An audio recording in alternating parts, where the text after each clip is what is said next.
Jaz osebno sem računal na boljšo igro proti Mariboru, me je pa zelo presenetila tekma proti Krki, kjer so fantje pokazali, da če stopijo kot ekipa in zaigrajo vsi, lahko vsakemu pariramo.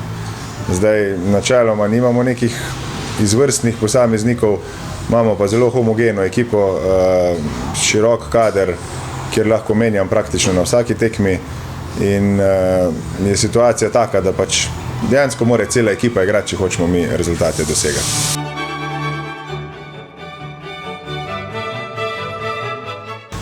Moja želja je predvsem, da bi eno dobro tekmo odigrali, zato da pokažemo, da smo sposobni igrati v prvi ligi.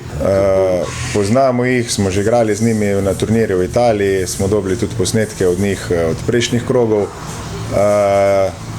Zelo, bomo rekel, specifična ekipa, agresivna, če jim zadeva steče, so zelo neugodni.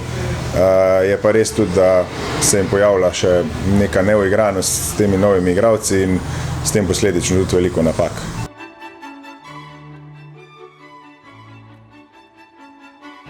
Jaz srčno upam, da eno zelo borbeno tekmo, eno borbeno igro, kjer bomo vsekakor poskušali zmagati. Saj moj način razmišljanja je vedno tak, da greš na vsako tekmo na zmago, ker če ne, nima smisla, da v športu sodeluješ, a ne.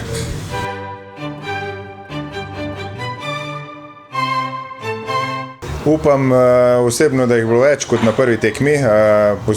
Potrudili smo se z oglaševanjem, s plakati, z maili, z vsem tem smo poskušali čim več ljudi privabiti v dvorano. Je pa tudi res, da bodimo realni, ob 16:45 igra slovenska reprezentanca in če se bo tekma prej končala, verjamem, da bo kdo prišel v krog, drugače pa je sigurno prioriteta polfinale evropskega, ne.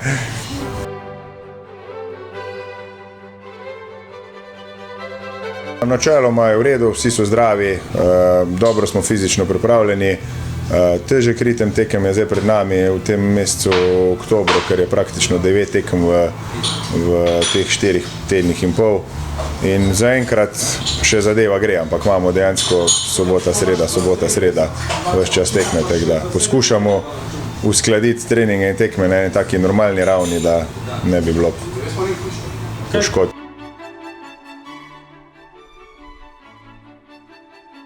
Jaz mislim in upam, da lahko grejo tudi prek polfinala in finala, ker tu ni več tako izjemnih razlik med temi ekipami. Videli so, da lahko igrajo z vsakim.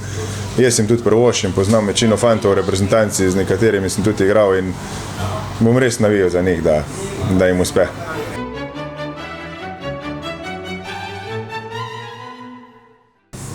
Pa dajmo reči 3:1 za Slovenijo proti Italiji, v finalu bomo pa videli.